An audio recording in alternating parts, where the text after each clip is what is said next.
Everybody to the Money Is Show, and this week we have a special guest that I'm absolutely pumped about. You guys will always bring your successful, high-level entrepreneurs, which I'm going to do today as well. But on this episode, I'm also going to bring you one of the things I'm very, very excited about, which is the NFT world. You guys know I'm deep inside of it if you follow my Instagram, but this would be the first time ever we have an NFT experts on the show with us today. We're gonna have three guests on the show. Number one, we're gonna have Jeff Crane, who's the CEO and executive producer of NFT The Movie. So they're producing not just one, but actually 5 movies on the NFT The Movie. We're gonna talk with him today, as well as Josh and Hieidi, who are the director of NFTs for the movie, because their whole movie is driven around NFTs, inside of NFTs.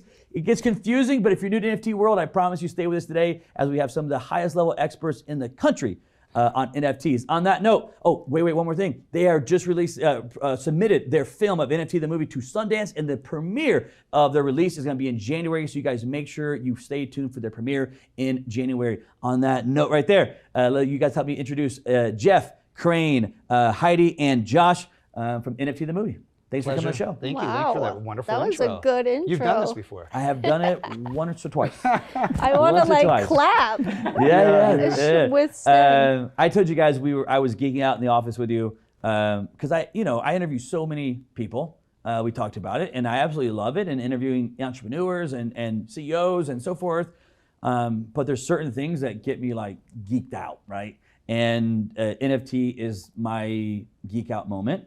And before I even get too deep into it, just from a personal side, make sure I get this out, is that even in my own life, those that are watching and listening right now, Jeff Crane here, CEO of and executive producer, has absolutely altered and changed my entire direction of our company on our first time we met. And I was obviously way over my head doing something, and you came in and like, dude, you should do this, this, and this. And it, for whatever reason, dude, all the light bulbs went off, and it literally like pivoted my entire company of direction. So I owe a ton to you, and have it's literally completely grateful for that random meeting, maybe 2-3 months ago when you stopped by my office. No, it's all my pleasure. You know, you have just such great enthusiasm, and I've learned over 30 years of business that enthusiasm is one of the hardest things to get and doubly expensive to lose. That's and true. So being in your office, there's just that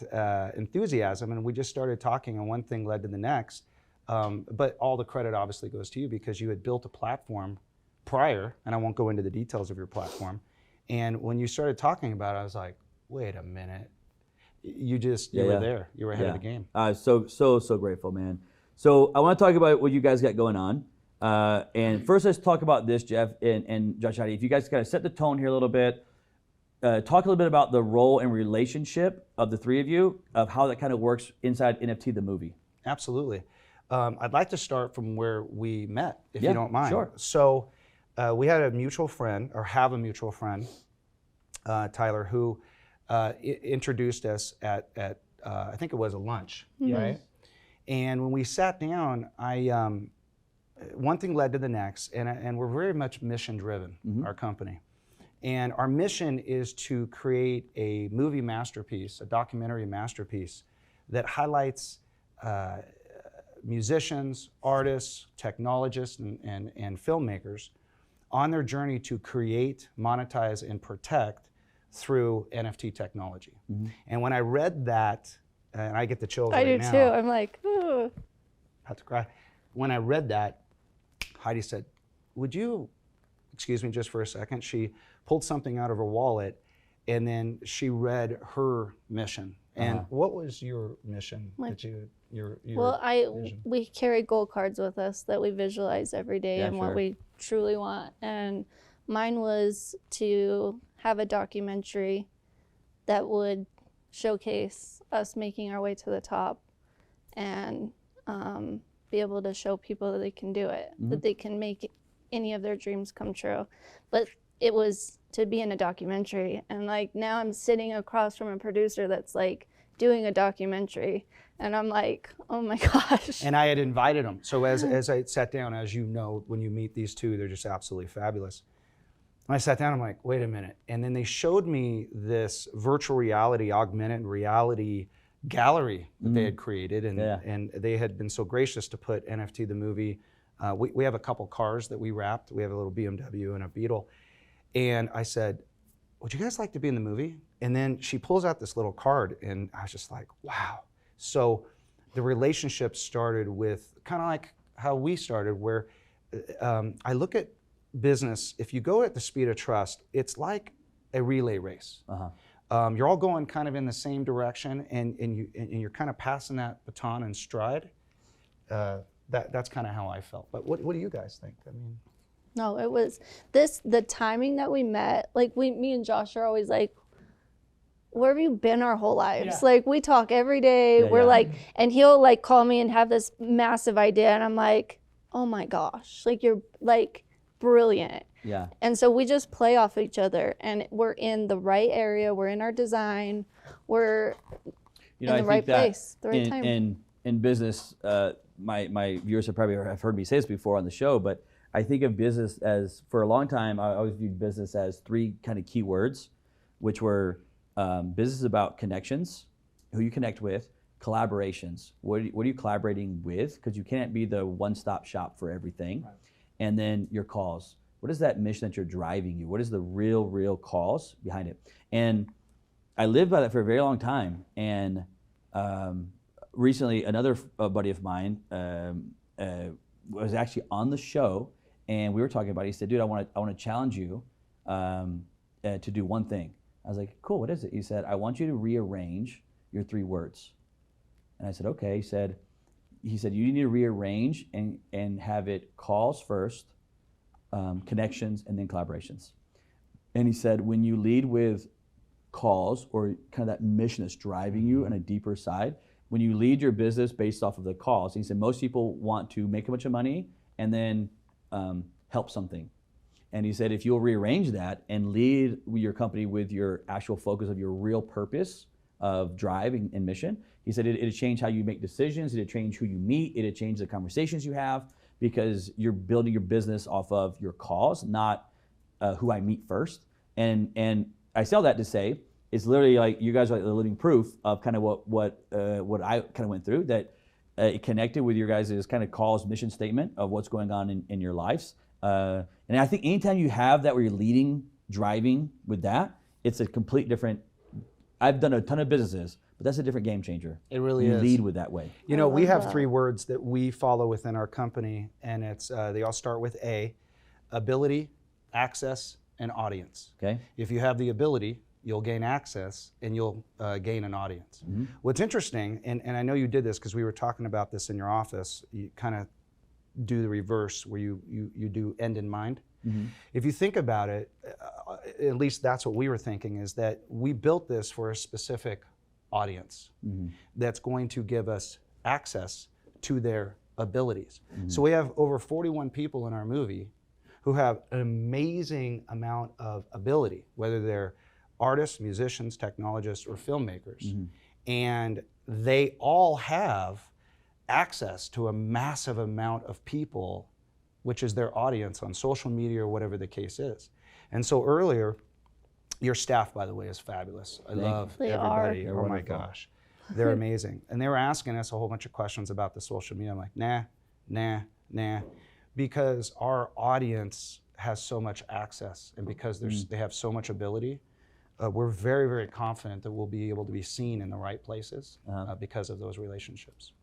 So on the point that you're talking about, is this how you decided, try to like who you went after when you decided to make NFT The Movie?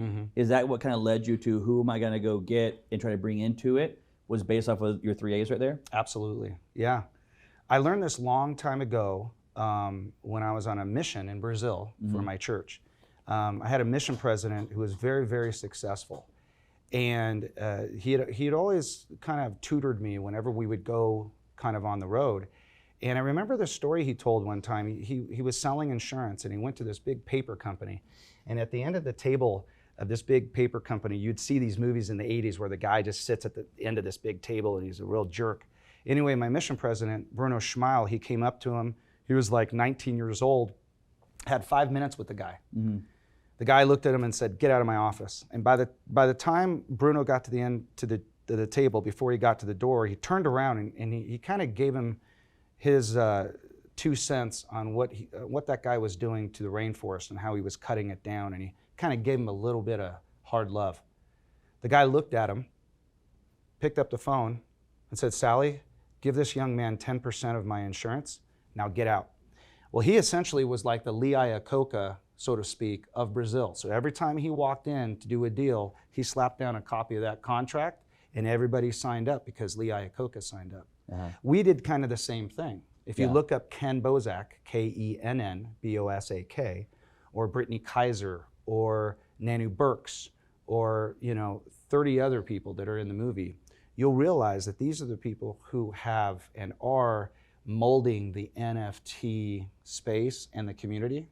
Many people may not know them just yet. As far as the NFT list, no offense to Gary Vee, because we love you, Gary Vee, but he passed Gary Vee maybe 6 months ago in his abilities to sell his NFTs at certain prices. And so, yeah, absolutely, we went down that road and found some of the marquee people, but a super majority of the people that are in our movie, you'd never heard of them before. They're people who have been grinding their entire life, and we're there to help them in their next step in business. Yeah. And as a matter of fact, if I may, Hieidi and Josh, they're not just partners in the business, and they're not just the first investors, but they're the stars in the Utah version of our movie. And Josh is an artist unto himself, as well as Hieidi. And so they have NFTs in the movie, and we are working from within to grow their brand and their names. Yeah, on that point, Josh, I want to ask you a question here, because this is your first, what I call entrepreneurial, jump off the bridge, sometimes face first with no parachute process, because you come from a corporate structure, corporate world. I'll call it the 9-to-5 stability, right? And one day you said, "Hey, I'm making this big jump," which is whatever 6-9 months ago or so. Yeah, in March. That you did it. What made you make the jump and say, I'm quitting the 9 years of my corporate world and jumping into this? I just knew that I had the ability to do that. I didn't know how it was going to work. Yeah. But I knew that if I did what I loved, that things would just pop up in my life, mine and her lives, and we'd be fine. I'm not saying it was going to be easy. Right. There's been times that it's been really hard. Sure. But and I just wanted to show my 2 boys. Yeah. Do what you love. Don't do something just because you have to have a job or you have to, the health insurance, or do something that you love and let the universe, fate, God take care of you. Yeah. But don't get me wrong, it was extremely scary when I did it, right? I put in my 2 weeks and just, it was very scary. In fact, his 2, like when he gave him the resignation letter, they gave him a raise. Yeah. He was like, "Whoa, wait a second. Yeah, first they gave me a raise and I was like, oh shoot. Sorry. Let me ask you this, Hieidi. You're his wife, and you have this the 2 boys in the house, and you had, let's say, followed the process that everybody in more or less the world says, hey, this is a successful path. You guys have the great jobs and the kids and the house, and then one day your husband comes home and is like, I got a great idea. I'm gonna quit. Well, he never led with that. What was it like? No, what was your feelings there? Watching Josh, he's painted since since I knew him. In fact, I wish I would have kept his first painting. Like, they were terrible. It would have been worth so much. But there was a change. There was a shift in the way that I didn't want to. After COVID hit, you kind of took a step back and you're like, how am I living my day-to-day life? And I might not have tomorrow. And if I'm 80 years old, I'm looking at my husband, I never let him do what he really wanted to do. Yeah. Like, how is that really living? Like, the house will go away, the cars, and so I remember, I wish when we started, we did it like a self-development class in March, and that's kind of what made us go, okay, we're just, because he didn't just say, hey, I want to quit my job. Then he's like, hey, and then there's this like $7,000 development class I want to take. With a massive expense coming up. I must have been out of my head, because I was like, sure, Yeah, Sure. I think let's the, I do think it. the point after interviewing so many entrepreneurs and so forth is, anytime you find successful entrepreneurs that do what you did from both sides, right? Is it really? I've only seen it really truly succeed when the partners are supporting each other down that journey. This is crazy. Before you guys came in, obviously I didn't know anything about you, but literally before you came in, Brittany, you guys know, had pulled me aside and she said, "Hey, so and so, which is a great guy that was supposed to do this thing, this business thing over here with us." And literally, she said, "Hey," he called and said that he said, "Hey, my wife said I can't do it." And I remember thinking about it just in this morning. This morning, right? And I was thinking, I was like, man, that sucks to not have a partner that like supports that process. So I think it's a complete commending both of you for going on that path together, because it's the only way that it will ever freaking work out, right? Is if, because it doesn't matter. There's always going to be those dips. You've been a lifelong entrepreneur, and there's always that like, oh crap, I didn't see that one coming moment, right? Happens every day. Yeah, it really does. I was interviewing someone yesterday, and it's like, dude, it's like I get kicked in the teeth every day. This morning, I was literally getting kicked straight in the teeth. You guys were there. You handled it well, by the way. Yeah, I was watching did. it. straight in the teeth, man. It was Yeah. like code red at our office for a second, but that's just part of like entrepreneur. And if there's not that support there, I have a buddy of mine, one of my best friends, straight entrepreneur, only understands, just wired to be an entrepreneur, and married his wife. They had 3 kids, and for whatever reason, she was wired the opposite way pretty hard and could not. She wanted like him to go. Literally, she would say, "I want you to go work at the post office, and I want you to be home. Leave here, be home here. Eat lunch at noon." Like, and eventually they had it split up because it was such a drastic. They were both like to the extremes almost, and it was and it's so hard to live in that world when you're there. On that note, here's what I want to talk about, because I have you here and I can talk about entrepreneurship all the time with all my guests. What I want to talk about is NFTs, okay? Because a lot of viewers that are listening right now, probably like me a while back especially, knew nothing about NFTs. They just keep hearing this word because on social media right now, there's buzz that's happening inside of it, and a lot of people are very, very confused about it, don't understand it. If we can, each of you or one of you, however you want to do it, how could you try to describe to someone who wants to understand NFTs, they want to know more about it, they're intrigued by it, what would you tell them what an NFT is or how an NFT works? Because all 4 of us on this platform believe it is the way of the future in our currency, in our life. We could go deeper in the conversation we had in our office about how money's gonna work inside of it. But just real quick, high level view, what is an NFT for the beginner? I'm going to pass to you guys and then I'll follow it up. Okay. Well, you always say it really good. Josh likes to throw everybody off by asking because he's a director of it. Seriously, yeah. In our good. movie, like we'll be doing filming, and he'll literally come up to you with this like sober face and be like, "What's an NFT?"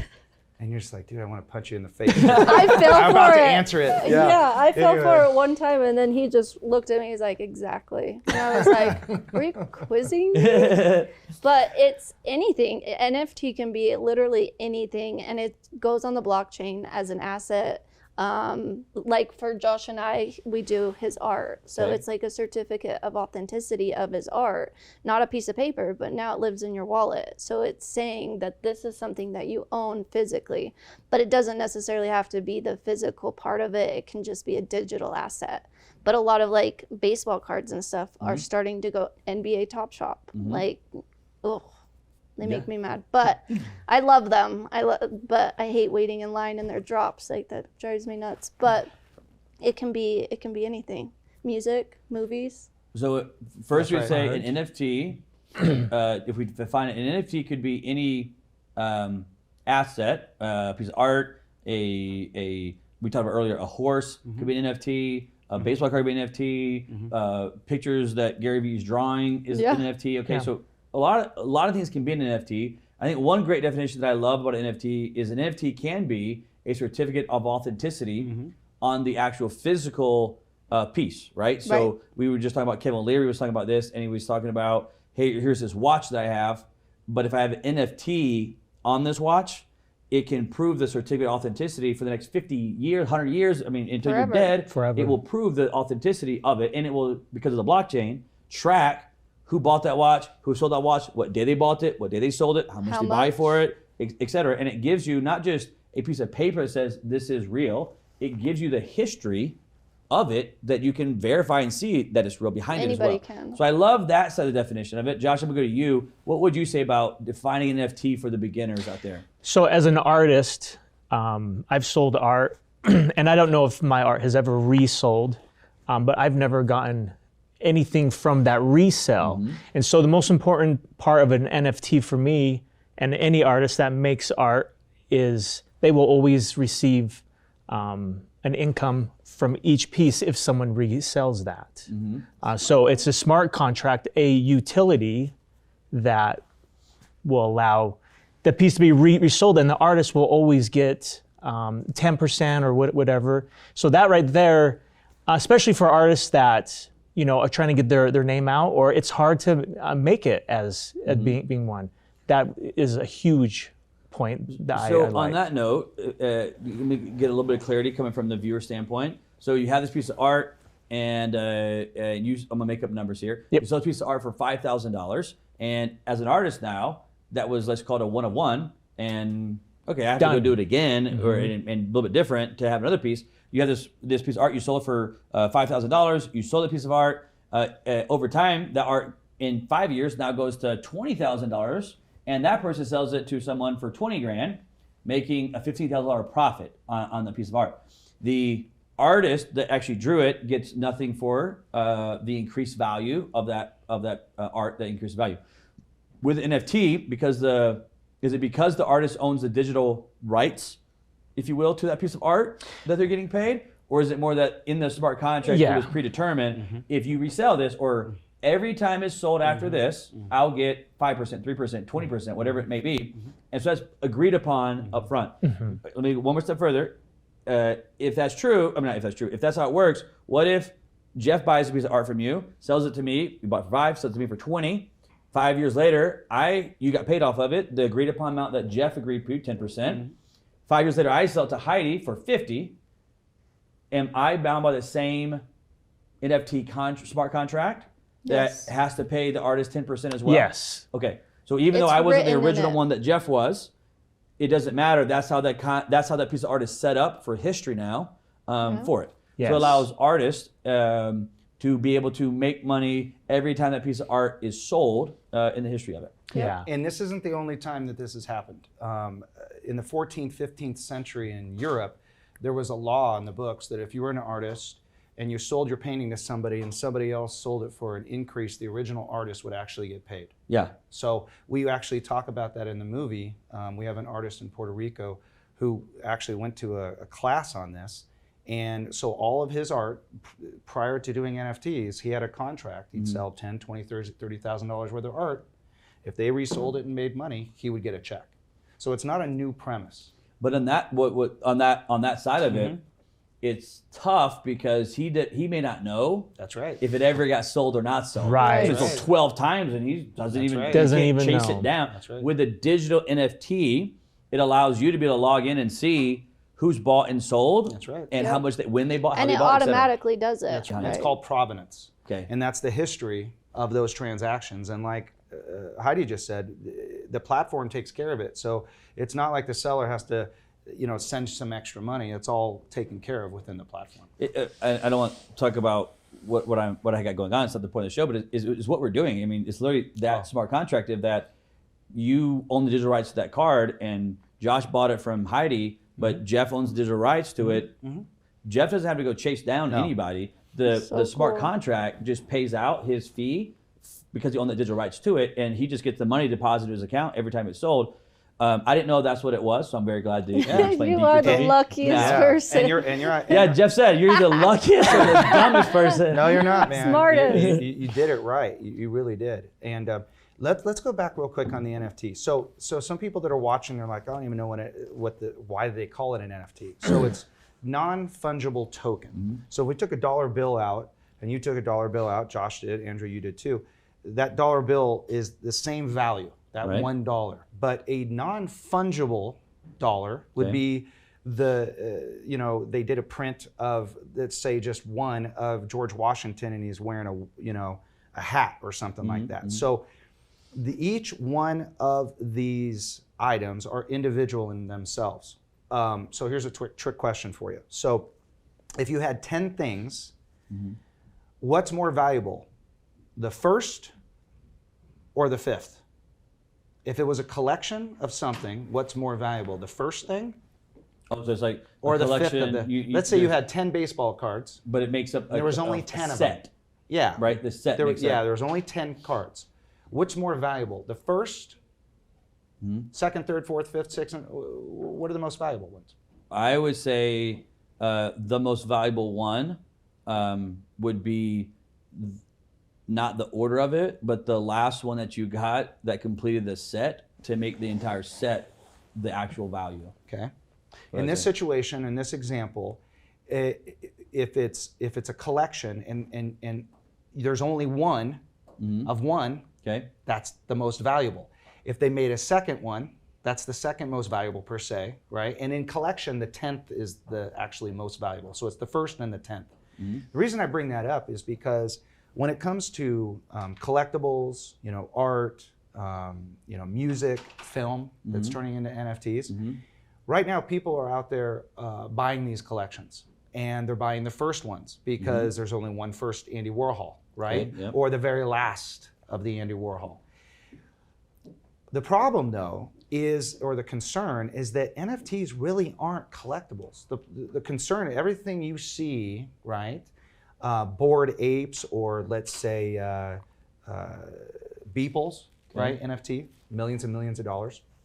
People are looking at it and going, well, that's an NFT. Well, it can be an NFT, but the future of NFTs are, you're gonna buy a refrigerator and there's gonna be an electronic record that is an NFT that says, here's what you bought it for, here's where all the parts are. If we need to tell you about a new part or there's a recall, that information will be in that smart contract. There's a ledger of that physical item. Your car, your home, anything that has any kind of record can be turned into a item that is unique in itself, that has a ledger, so it has all this history. So a lot of people right now are stumbling over the fact that these are collectibles, and it's not a new thing. When the internet started, we had eBay. Everybody went home, took the stuff off of their shelves, and sold it on eBay. Okay. But the internet's much more than eBay, isn't it? Absolutely. So that's why NFTs are evolving into just a way to make sure and authenticate that what you have is truly What real. you say. Define a little bit, from people, because you have the crypto world and you have the NFT, let's call it world, right? Is there overlap between those two, Oh, yeah. or are those standalones? No, they It's the overlap. same thing. Okay. Yeah. So I'm glad you brought that up. Non-fungible token, right? Mhm. So really what it is, it's just an identifier. It's just an ID. Every single dollar that you have in your pocket has a serial number, right? Yeah. The tokens, each one of them have their own serial number, right? But go ahead. I probably overstepped. No, they definitely overlap. Like those worlds totally go together. They are starting to do, like on other platforms, take you, because you could only buy NFTs with crypto up until recently. Right, now right. you can buy it with USD, which I don't know how I feel about. I had 'Cause buddies we're- 2 days ago. I told you Space Station. They're huge in NFTs. They sit there and geek out, and they were all tapping at each other's wallet because they're partners in each other's wallets, because they were new NFTs they were trying to buy, but they needed Ethereum to go buy all these NFTs. And I was watching them, like I was thinking, dude, what a crazy world that we're not headed to, but in. And to me, in business, anytime that you can be ahead of the world, where it's headed is where all the actual true value, worth, financial being is going to be. Like I always compare this to the gold rush, 1849, right? In the gold rush, the first actual people that were there were literally picking up gold just from the river, just like it was in the river. They just picked it up. But the second wave who came in, well, all the gold out of the river was then gone, so they had to actually start digging in the banks of the river to look for gold. But then the third group that finally came in later, they had to actually dig in the river. And the fourth group that finally came in after was proof of concept and so forth, they had to divert the whole river and dig up the riverbed, right? And it just keeps going because even today in our society, there's people who mine for gold, but they're having to use massive machines, go through hundreds of thousands of yards of dirt and conveyor belts to get dust of gold. But if you go back to 1849, they just picked it up out of the river, right? To me in business, and I'm gonna use this to NFT, when you can, if you're willing to go in the front forward of it and think outside the box, which is tough sometimes because you're like, what is an NFT?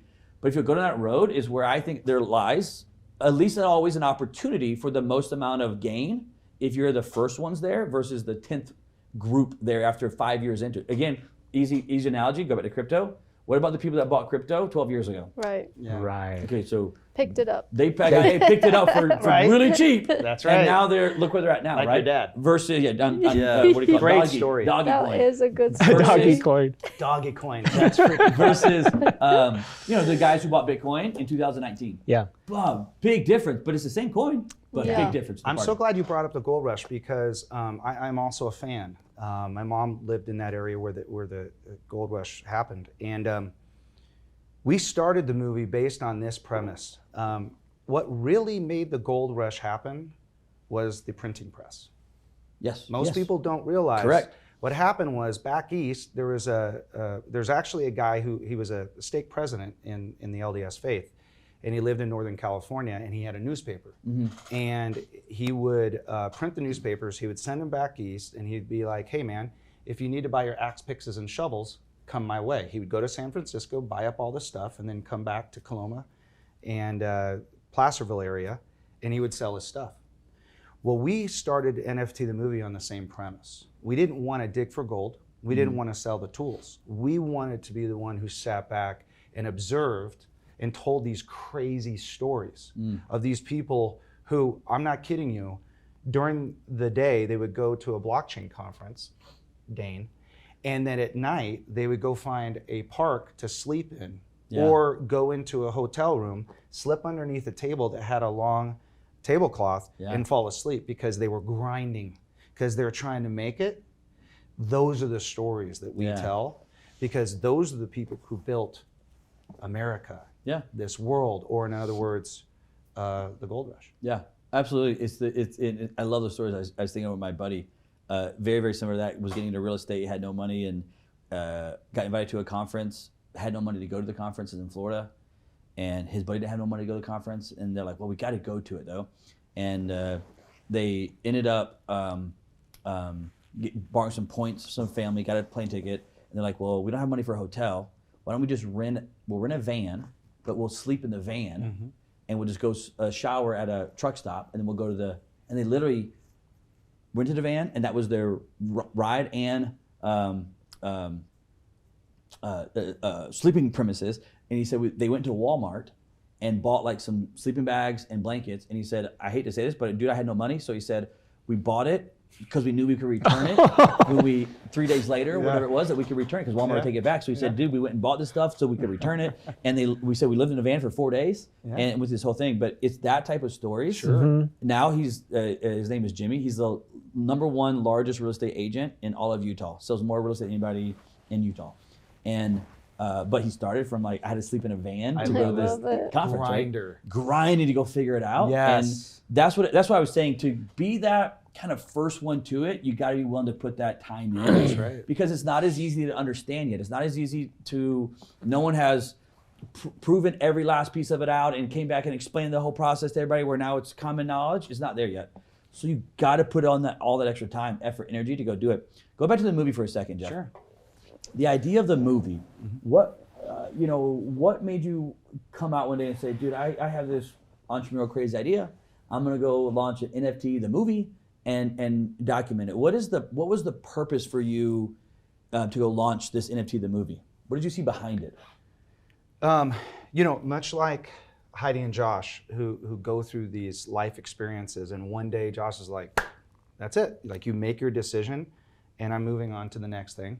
There's that one point, that one definitive point. Yeah. And here's what happened. I I'd been going back and forth to Puerto Rico, which is a great hub for blockchain because of the tax benefits there. And so I'd been going back and forth, and February of this year, I had gone with a friend of ours, Brian Christensen, with Block Cities, a wonderful guy, and I was advising for him. And it was one of the very first times I wasn't leading the charge. I was just behind the scenes, just kind of watching. And this was in February, and I had been in blockchain for quite some time, and everybody started talking about NFTs. And I'm like, what in the freak is an NFT? And I had been in this industry for a while. So anyway, I went home, and as any entrepreneur would, the first thing you do is look up domain names. Yeah, that's true. Right? I did it. Right? The very first thing you do. When you left, I started looking up domains. There you go. I had to change what I was doing. And they're all gone. I guarantee you. Everything's Everything's gone. gone. It's gone. You put NFT in front of it. And that's the point of this story here. And so we all do this. It was I remember it was like around midnight.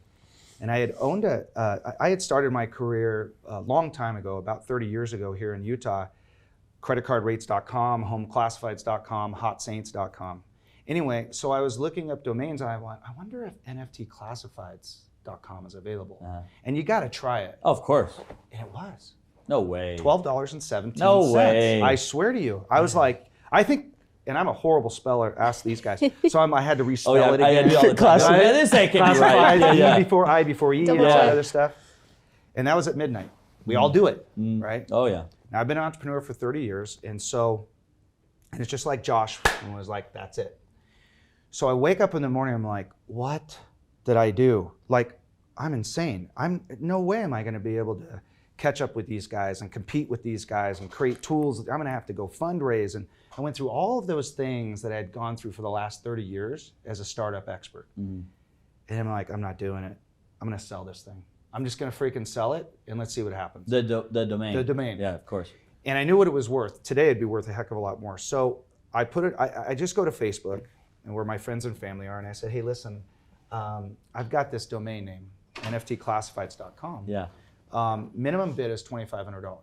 Within 5 minutes, a friend of ours, Pedro Rivera, who's out of Puerto Rico, who runs the longest standing NFT event. It's called Crypto Mondays. Every single Monday for the last 3.5 years. Wow. All the top crypto people on the planet have been there. He messages me and goes, bro, I'll buy it for $2,500. I said, no. I said, that was the opening bid. But because I knew who Pedro was and he was a friend, I'm like, dude, I better do this right. Yeah. Light bulb went off. Yeah. So I said, and I never do this, and you never do this in sales, but I gave him a number. He's like, done. It was $8,500. Now, that's a 6,500% increase because of 3 letters that up until just maybe months previous weren't worth anything. I'm like, dude, I got to tell this story. I'd never done a movie before, but what does that matter? Every single entrepreneur that's ever done any business had never done that business before, right? That's how it works, dude. So I'm like, I'll just do a movie. And that's how it started, because it was so freaking ridiculous that you could take $12.17. And so if somebody asks us how we funded our movie, we funded it with $12.17. We got the $8,500, and then these lovely people put in close to almost $100,000. They put in cash plus sweat equity. Yeah. And now our company is worth $15 million after 7 months. Yeah. All because 3 little words, NFT. NFT. Yeah. NFT. Makes me now want to go like, because the domain world is so crazy. It's like, man, what other letters are, but you never know. It's like, who would have ever thought the letters NFT would have been that? Right. You know what I mean? Right. It's like, okay, I'm going to go by PDR. And just pray, right? Yeah. Hopefully it's a good thing. Well, you know, what I did was, and I didn't say this part of it, I immediately went to see if NFT The Movie was taken. And it wasn't. And I'm like, what about the NFT movie? Nope. So I gobbled those up. I submitted a trademark. And then what I did was, I had a friend who went to Fiverr. You never could have done this 15, 20 years ago. When I started internet businesses, it would cost $60,000, $70,000, right, to do this stuff. Of course. Within a couple minutes, we had a couple logos. I called a buddy of mine and said, hey man, his name's Landon Reed. Thank you, Landon. I said, hey dude, I want to put this website together. Hey, why don't you send me a logo and some info? The next morning, NFTthemovie.com was created.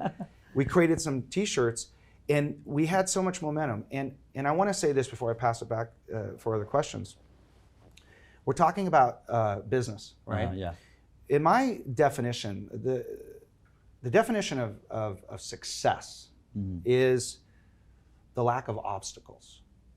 If you never had an obstacle in front of you, you could go at the speed of light. I never felt like there was an obstacle in front of us. And do you know why? And it was because of Michael Berkland, who is the producer in our movie and a filmmaker, and we love Michael. He goes, Jeff, you know why I'm going to follow you? Is because there's nobody out there telling you you can't do it. They don't know enough about NFTs to tell you you can't do it. And you know how freeing that is when you can walk into a room and they don't mean anything by it, but you don't have somebody coming out of the woodwork going, dude, you can't do that because of X, Y, Z. Not one person, even to today, can sit in front of me after I tell them my story and go, you can't do that. That is so empowering. If you never had somebody tell you couldn't do it, that's true freedom. And so that's why we're so excited. It's a great point for entrepreneurs, because obviously being a teacher for so long in the entrepreneurial world, I don't know, I would, without knowing the exact number, but I would just tell you 100% of the people that I've ever talked to in the entrepreneurship world had to face someone in their life or multiple people in their life telling them it's not going to work out, hey, that's not for you, that's not how that works, although they're not doing it, although they've never done it, but there was always someone saying, no, that you can't, because of this, like you just said.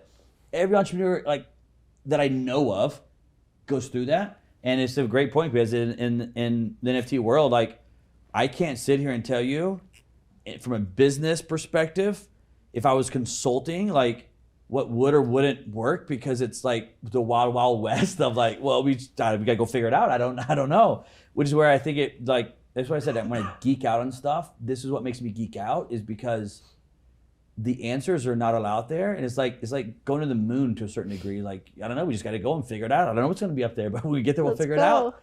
And that's what I love about that world of entrepreneurship. But right now, specifically in the NFT world, man, it's very unique, man. Very like Lewis and Clark, like going across the country, you know what I mean, exploring it. Your premiere is coming out in January for NFT The Movie, and you're going to take a different, unique approach into how you're going to get the movie out, because the normal process, like you would think would be out there, is, hey, let's get the movie, let's put it out to ABC, wherever it is, over here. But yours is a different approach because of your audience that you have. Talk to me about that. I'd love to pass it to Hieidi and Josh. We've told this story like a million times, but you guys want to answer part of that question? How we're going to do it? Yeah, I would love to. So with us being NFT The Movie, we obviously are going to distribute them through NFTs. Right. So there'll be 5 parts and you can collect them. There'll be like some fun packages that you can get that gives you access to something else if you collect all 5. So we've gamified this movie, and not only is it an NFT, but it has so much value because it has a utility of like knowledge. Like it's introducing you to all the key players in the NFT world. Yeah. So it's fun. And you're using go back to the 3 A's. You're kind of using that approach tied into it. Yeah, ability, access, and audience. Yeah. Josh, anything else? Hit that side. Okay. Okay.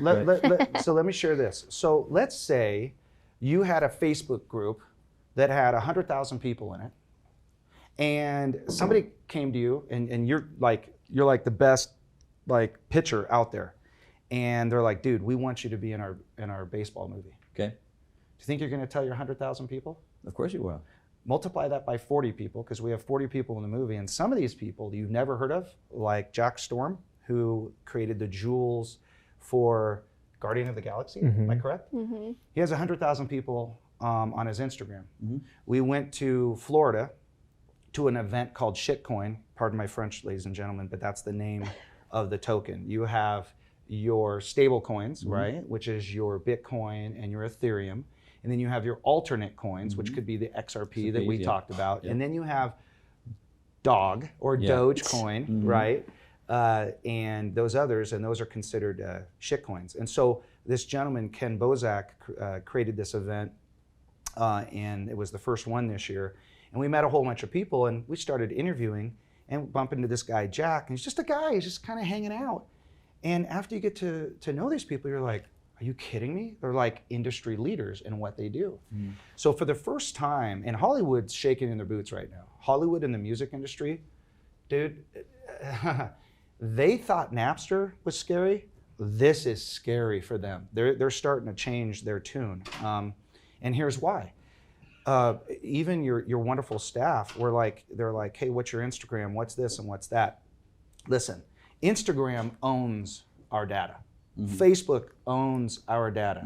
You know, I really don't, I use Facebook for families and friends, but I really don't like to give my data up. So with us, our audience, right, are the people who have a wallet, who have the ability to buy an NFT movie. It's not, no offense, it's not to the 70-year-old who just, retired from Geneva Steel or whatever. It's the new up and coming, the people who are in TikTok, the ages 30 and below. They're very, very proficient with crypto. And what's beautiful is they can make a transaction with a push of a button, right? What's really unique about the movie, though, I find, as far as NFTs are concerned, is this. And let me ask you, Andrew, what's one of your favorite movies? Oof. Could be a comedy, could be an action movie, doesn't matter. I got a ton of them, but the first one that always comes to my head is I love the movie American Gangster. American with Gangster. Denzel Washington. Okay. Oh, dude. Holy cow. So there's this part where he's on the street and and I've seen this happen. I'm from East LA. He nonchalantly walks up and freaking takes a guy out. Yeah. One of the rivals who didn't pay him, or he just, I think he was in the moment of claiming his territory because the main guy just came passed. into the thing, right? Yep. What if, what's gonna happen? What if you're watching Netflix and with your remote, it says on the side of the panel, it says, you can own that. There's 100 left. Would you buy it? Yeah, I love that Possibly, part of it. if you like that movie, you're like, holy, and you're the only one who gets to own it. There's only 100 of those parts and they're going to sell that. Now you're able to buy parts of movies. You're going to see Gone with the Wind, that's almost 100 years old, it's 90 years old. That B-reel is gonna come back out and it's gonna be sold as NFTs. The reason we're so excited about NFT the movie is because people are gonna actually be able to own history, like Hieidi and Josh were just talking about. For the first time, people are trying to understand what an NFT is. Well, dude, we are NFT the movie, talking about NFTs, with NFTs within NFTs. People are gonna wanna have access to this thing because, like we said before, there's only so many of them. We're not gonna make a whole bunch of tickets. We're gonna make just enough tickets where people will be able to hold those. Some will sell and trade those things. And like Josh said, every single time they sell that, we get a check in the mail. We don't have to go to Paramount. We don't have to go to Cinemark. We are Paramount in Cinemark. We just go out to the audience. And so when nobody even knows NFT the movie exists. We have so much stuff that we still need to do for our 5 movies. But when the word gets out, all of the NFT pros are gonna come to us and say, hey, how do we get in the movie? Old days, when you did this and you're like, okay, cut, you're done, Final movie's scene. over, the movie was over. Right. Not with us. We can add to the movie. So I want to go too deep into it, but the long and the short of it is, the way that we see media, the way that we own and buy media has completely changed because of NFTs. Yeah. So I think on that point, as I'm listening to you thinking through it, I think while opportunity is keen, especially an entrepreneur. So the thing that comes to my mind the most when it comes to opportunity and taking action is more on me right now. So when am I getting into the NFT movie? Well, we discussed it. We actually discussed it. Okay, so I'm glad you brought that up. So as Hieidi said so eloquently, we have 5 movies in one. We have Utah, Puerto Rico, Texas, Florida, and California. So we would like to interview you. As a matter of fact, there's 2 ways for you to get in the movie. And I think we offered this in the office. The one way is we do an interview and put you into the Utah portion of the NFT ticket for NFT the movie when people buy it next year. Or what we offered you in the room is, this is crazy. You can actually buy ad space, but we're gonna hook you up. You can buy a 30-second, 60-second, or 90-second commercial inside of our movie, and it's an NFT. The commercial's NFT. The commercial is the NFT. So all you have to do is send us your video, It has to be about NFTs or blockchain, okay? We're kind of staying away from the crypto side because it can get a little nefarious, people talking too much about crypto. And what you'll do is you send us that video that we're giving you a 30-second, and that's a value of $10,000. You give us that video, we put it into an NFT. It now resides in our movie. All people are gonna see is this beautiful video of your kick butt awesome business idea, which is freaking rad. Is it not? Yes. It's brilliant. I'm getting the chills right here. And then here's the cool part. You don't need to sell those NFTs. You can give those NFTs away. So what we'll do is we'll mint some NFTs for you. You'll be able to have access to those and you'll give them to people. Okay. Now, I have a question, an open-ended question. Sure. We didn't talk about this, so hopefully I'm not putting you on the spot, bro. Okay. So let's run through this. So now in NFT The Movie, the very best movie on the planet that has to do with NFTs that will ever exist, right? You now have a commercial in there, a 30-second commercial that people are gonna see on the screen. People will know where to actually go access that thing. And let's call it 1,000, whatever. Okay. Let's say there's 1,000 of these copies minted and 1,000 people go out and grab those. What have I done for you as somebody who wants to promote your business? Let's talk a little bit about what the ramifications are. So first, you're in the movie, Okay. right? Publicity, brand awareness. And everybody who's watching the movie are NFT centric. So they understand what you're talking about. They understand your language. That's number one, right? That's your ability, okay? The access is, okay, now there are people out there who are like, dude, that's a friggin' NFT. Because it's in the movie, I wanna own it. That movie's gonna live in infamy. The movie itself is an NFT. Now you have 1,000 people that you know for a fact watched your commercial. It now has changed. In the old world, wouldn't you have to pay for, I don't know, likes, impressions, clicks, leads? Right. Now it becomes a revenue source for you because of one thing that I didn't explain to you, and Josh brought it up. Just because they're free doesn't mean they're not going to resell those suckers and make money. And when they do, you get a check. So you're making money on a commercial year after year after year after year because there's only 1,000 of these commercials that was an NFT The Movie. They're going to go now resell those to somebody because they got them for free. Like, hey, dude, I got this free Star Wars poster. You guys want to buy it for $10? A percentage of that will go back to you because you're the one who owns the NFT.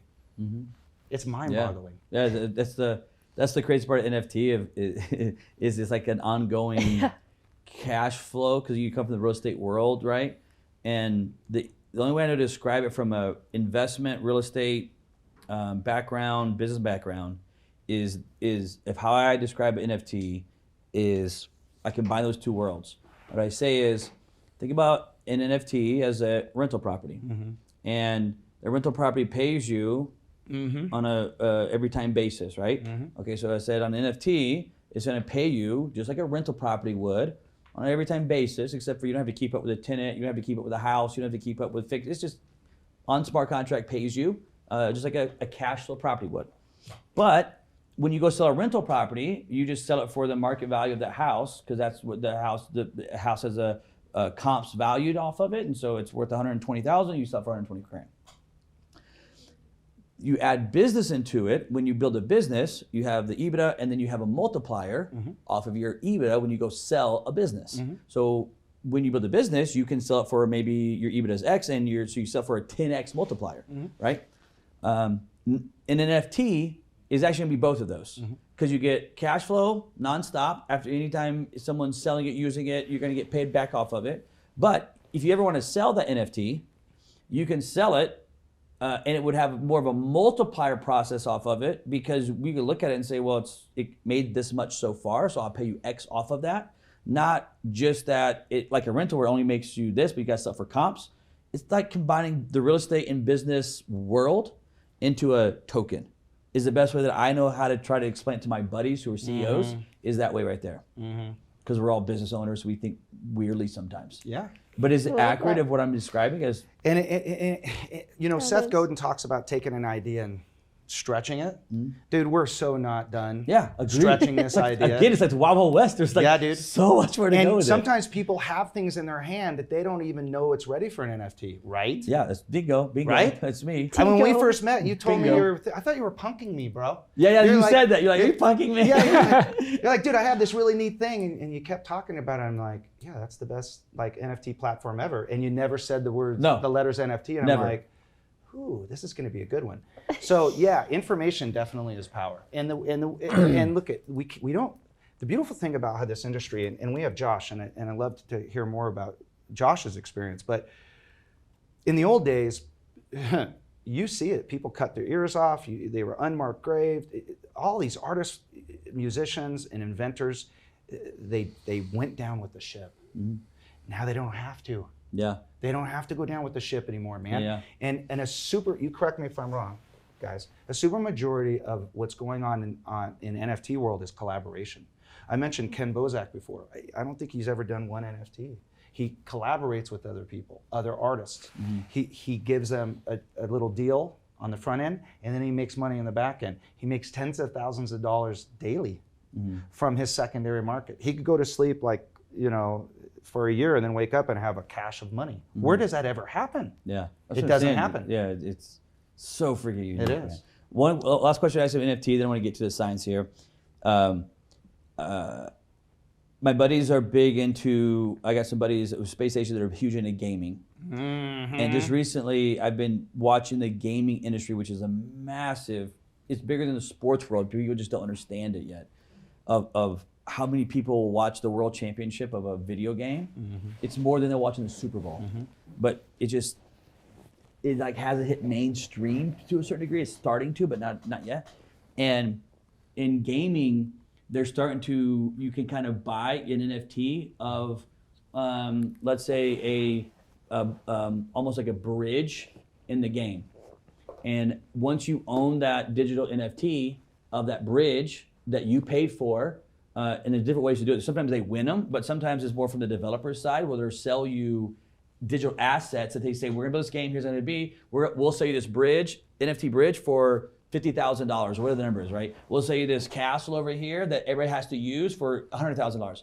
And then anytime that anybody's playing the video game that they have across that bridge, they've got to pay you whatever it is, 50 cents. Right. And it's like you created a toll booth on a freaking video game off of an NFT. And now there's guys sitting at his house and all these gamers are crossing this bridge and he's making a quarter every time they Collecting. cross the bridge. And it's just a Isn't it digital crazy? thing on a game. You really ought to talk about this. Talk about like Mike Smart and maybe the stuff you did with Ken and the land that you have in the metaverse. You're referring to the metaverse. So when we originally got into the virtual and augmented reality, it was because we wanted to build a gallery. Because COVID, nobody's going to galleries. Galleries are shutting down. And we're like, how can we get people to see it? Because when you can see a piece of art, Right. it speaks to you. So we built this we hired somebody to build a virtual gallery. And it kind of got us thinking like, okay, well, we need to be in a virtual world. And there's so many of them now. And when we went to Miami, we met Ken Bozak. And first and foremost, this community is amazing. Like the energy that they give off, it's all about taking care of each other. Yeah. It's not saying I'm gonna beat you to this. It's, hey, I have this idea, maybe it could help you. So like when we were building our gallery, the person that built it for us was like, I asked questions. I was like, well, what program should I start using? And he's like, Blender. So I dive in and I start doing 3D stuff. And I remember texting him once and being like, is this the easiest program that I should start on? He's like, no. Like, okay, like you just gave me like the hardest thing. And he's like, but you're killing it. Like, it's like you're supposed to be in here. So we've made so first, our vision was to always have this gallery in a virtual world. So then we meet Ken Bozak. He's so gracious. He's so loving, just wants to help people. So then we exchange numbers and he's like, do you have time to talk? And it's Father's Day. So we're like, yeah. Heck So yeah. we get on a Zoom call and he's sharing all this information with us. And we're so like, oh my gosh, we're geeking out. Yeah, like sure. we were like, oh, this is crazy. And so then he's like, hey, what's your Wax wallet ID? And so I tell him, and he's like, well, here, I just sent you an NFT. And we're like, well, thank you. Gee, thanks, right? He's like, that's a rabbit hole now that you get to go down, because that NFT is part of a land in this virtual metaverse. And like, so he gave us this massive piece of land right by his in Uplift that we can build our gallery on. He had no idea that it's, and this is how this world is working, is like, it's like stretching the idea. Like everybody's like, can't stop you. They're like, whatever you can imagine, you can do. Yep, go play with it, figure it out. And so now we're like, I have these cubes that I built of Josh's art, and we're applying it in the Uplift world so people can build with his art. Yeah. Their castles or their So it's cool, and they can buy them as NFTs, build their house, and it's a crazy, and I think it's probably the best way to kind of in this piece of the show is that as you guys have said several times, I've never heard it say this way, and it's so true, and I think all of you have said it, is the NFT is the world is stretchable, and we're not even at a close semblance of it being stretched out. It's like we just opened the first little piece of it, and it's like what you're saying, like even though someone else may not understand why this person is going on this road of NFT, and will like from the outside, it's like I don't understand that, but in for what they're building and where they're going with it, they can go down that road because they have this vision of what they're doing with it. And like you said, it's just like, well, no one can really say no, because it's like, well, crap, maybe that may be the next brilliant freaking idea. We just don't know because no one's went down that road yet. And it's like the road's not traveled. It's just go plow a path and start going down it kind of in this NFT world. And if I may, Henry Ford, I think, was the first one who actually created gamification when he invented the assembly line. You had somebody who was screwing in the bolts into the wheel. The only difference was he was monetizing their time. If that person, every single bolt, was able to receive some sort of, well, they got the US dollar, but if they received a token, and then anytime that car was used, they would get money. Well, that's what's happening in the gaming industry. Your business has gamification. People scan a thing, they make a thing. Every single time somebody goes and looks at the thing, they make money on the thing, right? We built it for gamifying. So By the way, he knew exactly what I was talking about. Ding, ding, ding. Like word for word. Ding, like ding, ding. And I think that's why decentralization, it's the biggest, it's if you want to ask what is the one word that brings everybody together in crypto, blockchain, and NFTs, is decentralization. It is, do not tell me what to do. I will create my own world. We will make some rules, and those people who have the same shared values will live under those same rules, and we're gonna go live together. And we'll walk around in some fairy tale little land that you can see through your goggles, have a fake donut, put fake shoes on that are worth $300 and whatever the case is, and live your life. You know, that there's a lot of power in that freedom. There's a lot of part of that freedom, and it's like, go back to the gaming, and they were not doing this back then, but I'm sure that they have to be doing it now. If they're not, I'm gonna go Google to start doing it. Several years ago, and how the gaming world kind of evolved was people would buy. You made me think you talked about putting fake shoes on. They buy what's called skins. I'm not a gamer, but skins. Yeah, That's an NFT. Yeah, so it's like, well, like kids are like hitting their dads up, like, hey, I need $20 to buy this skin. It's like just to put on their avatar. It's just an animated thing. It's just a fake shirt. It's just a digital thing, a shirt. But they buy them, and again, it goes back to like if you created you could create a wardrobe of skins that sell and make money off of the skins, off of NFTs forever. Dude, this world goes, it's a black hole. It's like never ending of where this thing could go. This is why I think that different from crypto, NFTs will be for the rest of our lives. It'd be past that, but I'm just saying we will all die, and NFTs will still be way going, way past that. NFTs to me are the way of the future, or we're currently in it, but it's not going to go away. It's not going to be a thing that is a fad that then doesn't happen. There will be pieces of it that someone tried this thing over here in NFT and it might not have worked out. That'll happen. But the concept of NFT will forever be in our lives from here on out. It's just a matter of when are you going to get into And you won't see it. NFTs. It'll be so integrated you won't even know it's there. Yeah. And that's when it becomes a mass adopted. Yeah. Now just think of this. I know it's self-serving, but think of the wheel just came out. They're like, dude, that's incredible. And then there's a guy that said, and a gal, and another guy that said, how about Wheel the Movie? NFT The Movie? Dude, for 20, 30, 40 years from now, people are going to look back and they're going to be like, that's the wheel. They were talking about the wheel way back Did you say Wheel the Movie? Wheel the Movie, because it's a wheel, right? Wheel the movie. It's like, dude, I invented the wheel. Let's make a movie out of this thing. I love it. Right? Let's get to the question here. I'm going to get both the Self-plug. money is signs.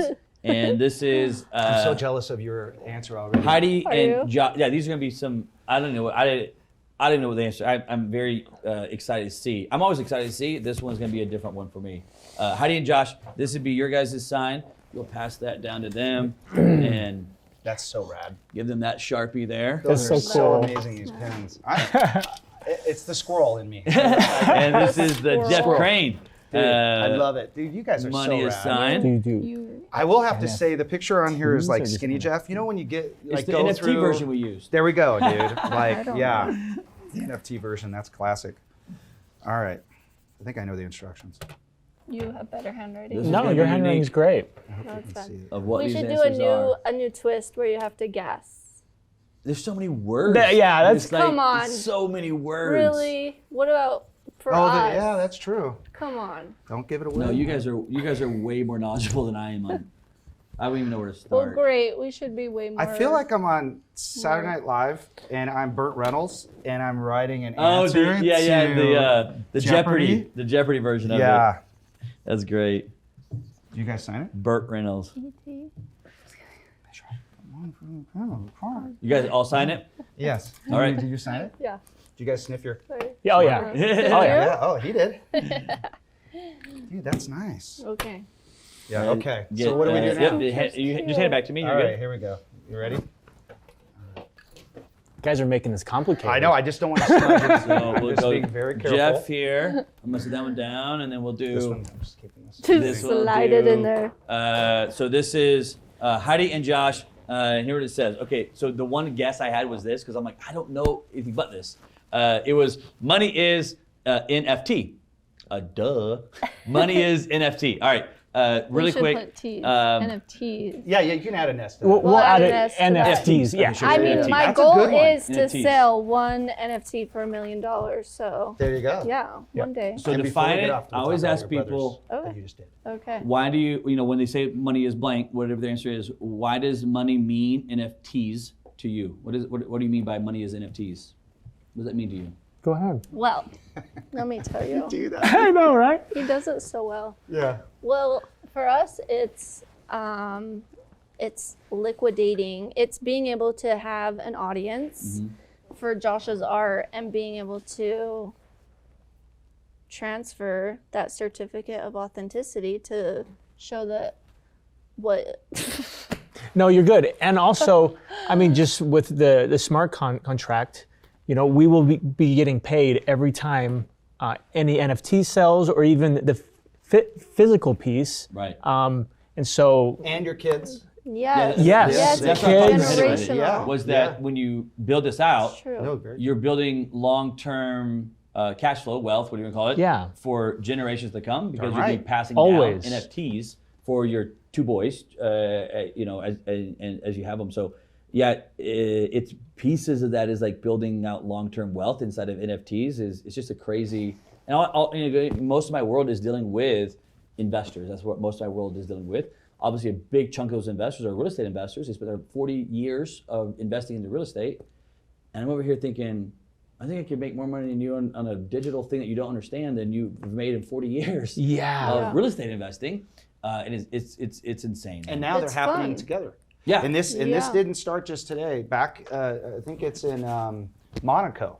They took a $20 million building and they fractionalized it because, pardon me, in Monaco, in that area, you have to be royalty to own certain buildings. So what it is, they fractionalize it, and it's just like Bitcoin. You put in $20, and now you own a fraction, Yeah. fraction of an ownership. yeah. Yeah. Piece of a piece. Yeah, which is real estate. I have to clarify though sorry. with the NFTs for me. it's the community. Yeah. And for me, like, I've already traveled down the success, like in my mind, like, okay, you have that money in the bank. Now what do you want? And so I love that you switched cause to the front. Yeah. Because even though I've had money, you're still the same person. It doesn't change anything inside, maybe for a second. And so for me, it's money is the NFT community. Like what they're doing to change the world and make it more transparent and more loving, and that nobody is left behind. We all have the bystander effect where we think other people are taking care of stuff when people are going hungry or don't have a place to sleep. Like nobody, like we all need to do our part. And I think with the smart contracts and like we're all going to move upward together. Yeah, it's like society and the economy as a whole has maxed out the weight capacity, if you will, of the current economic system that is holding us up. Yeah. Does that make sense? Yeah. And there has to be a bigger thing that has to be released that can now sustain not 7 billion, but 50 billion people. Yeah. Right? Or we're gonna have to do straight up conspiracy theory of controlling, euthanization and childbirth and so forth, right? So to be able as an economy to grow, I mean, obviously you look at it now, we've printed 40% of our money in the last 12 months. Yeah. 40% of our American money has been printed in 12 months. We're sitting inside of a world economy that was built in the 1700s that has lasted us all the way through the 21st century, but something's gonna have to change to allow what you're talking about, everybody and the growth of the not 7 billion, but 14 billion people to go. And what's interesting about that point, what most people need to understand is that there's not trillions of dollars printed in a vault somewhere. That's digital. Right. When they print new money, they're not printing new money. No. That's digital. So even right now, we're dealing with just a digital fiat currency. Correct. So I'm going to get into the crypto side. So here's Jeff Crane. Jeff Crane, money is IT with a period between it. Yeah, money is like it. Yeah, to me, it always has been intent and talent. Okay. Oh, wow. If you have the intent and you have talent, and you don't have to have the talent, that's why I have smarter people than me sitting next to me. That is money. To me, that's the definition of money. Money is intent and talent. Yeah, money is it. Money is it. I like it. Defined as intent and talent. That's one of the coolest answers I've gotten on the show because. For real? Come on now. No. It really is I cool. just got the chills I have again. no, This is crazy. Turn up the no heat. reason to. So because I like it when people think through, and you're the first one to ever use an acronym that had a deeper meaning inside of I lived it. in my life. But that also tied to money is it. So the acronym was a word that actually defined it, but then it had a deeper meaning of intent and talent inside of it. And it's very true. We talk about money.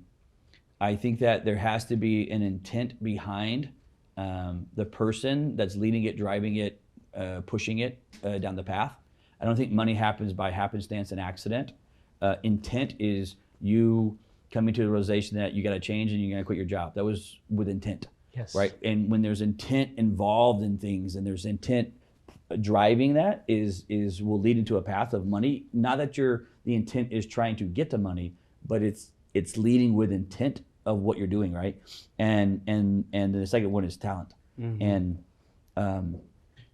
everybody's born with skill sets, right?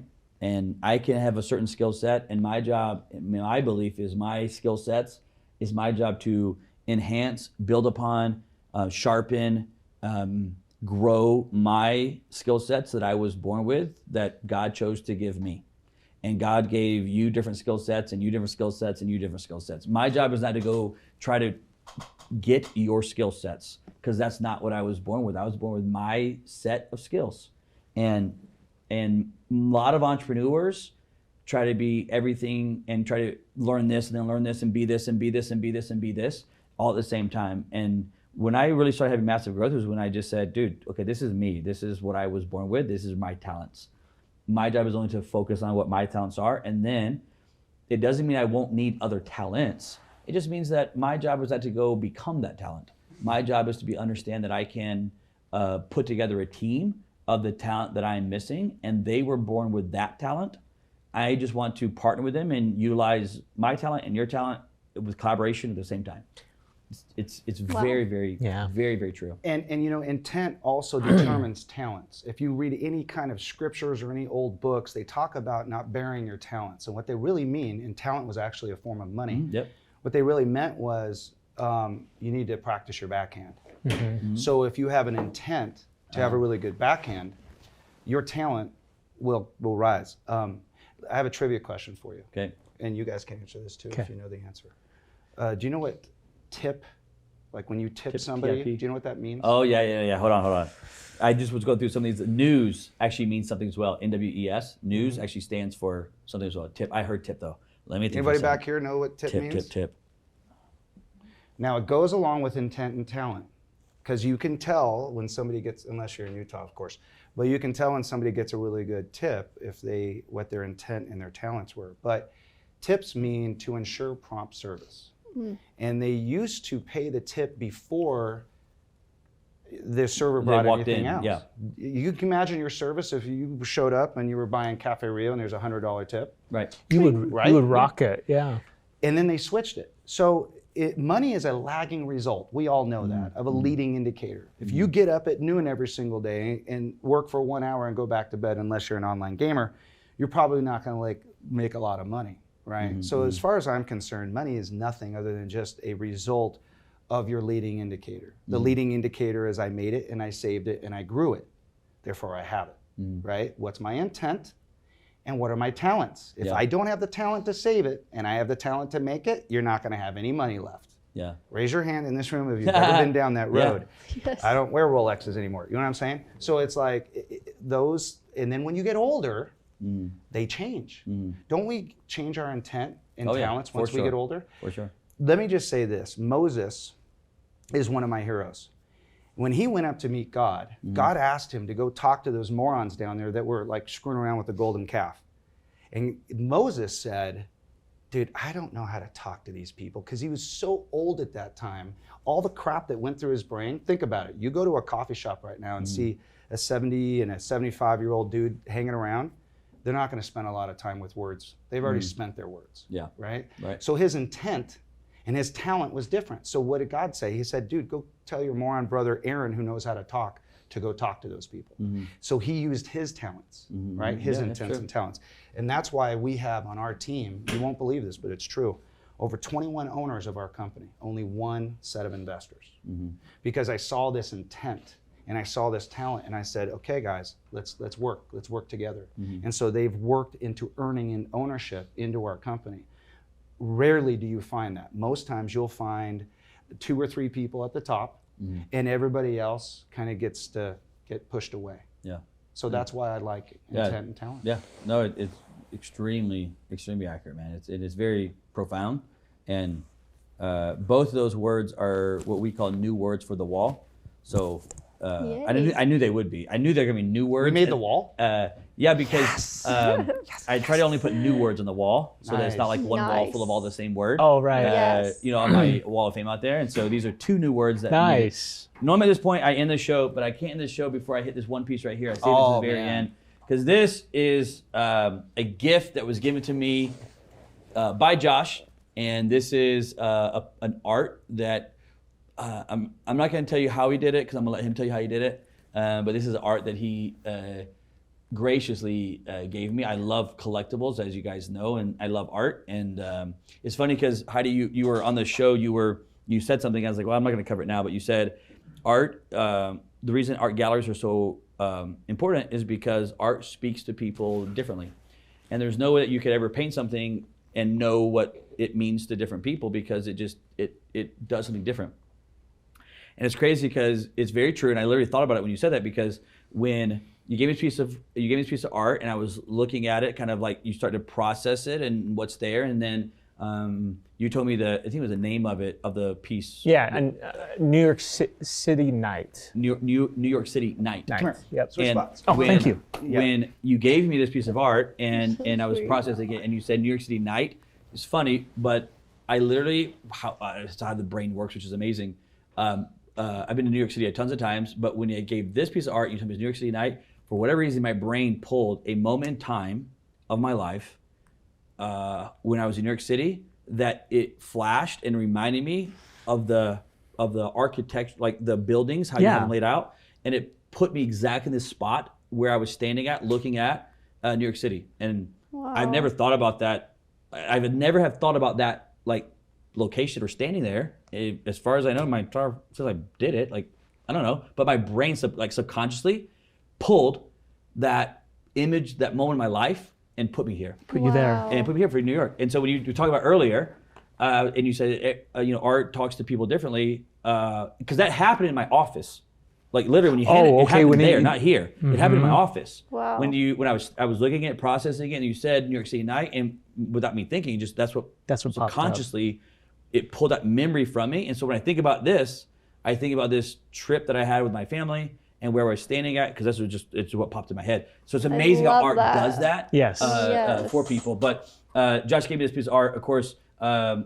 First, tell them how you actually paint the art, because this is very unique. Yeah, so I used to silk screen T-shirts, and it comes with a squeegee, and it's a lot of work. You got to just keep going 1,000.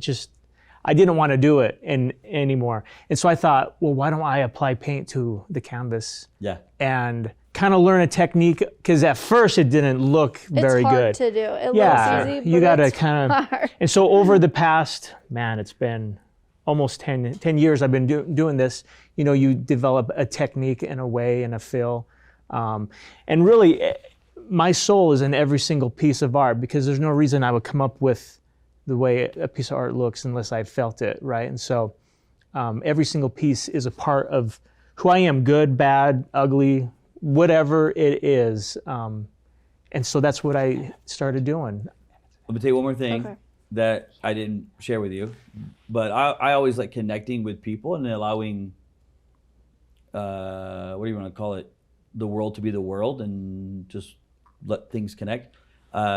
But when you told me about the art, you told me about how you painted it, and that was at the beginning, and then I think a little bit later on we took a photo together behind my desk, and you and your wife came back there, and we took a photo of it, and that's when you actually told me how you painted the art. Yeah. And so I already had this picture in my head about New York City. That's what pulled up.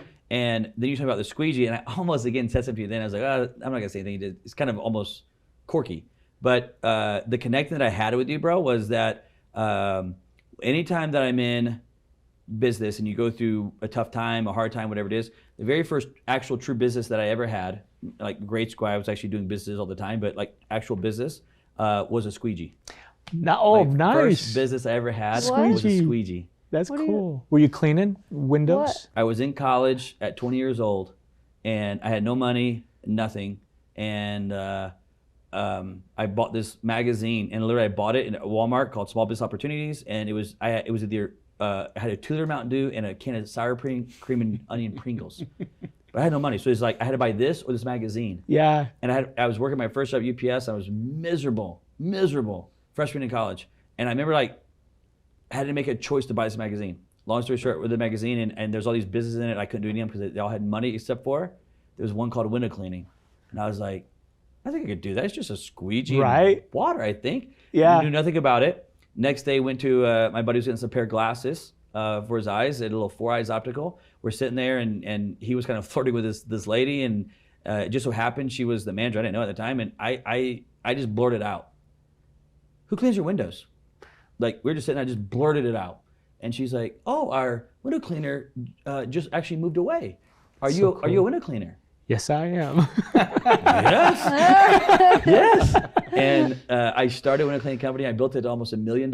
Did you? Wow. During college. That's While I so was in college cool. of window cleaning, and I Amazing. sold off. Hard work, right? I sold off the whole thing. Yeah. And so anytime, it's funny because anytime It's really cool. It's just how life works. Anytime you deal with problems and I get frustrated, sometimes you reminisce and look back. And I will always find myself looking back about window cleaning and just like, it was so fun and simple and just a squeegee. Right? That was it. It's so fun. And your intent was there, and I think your talent was saying yes.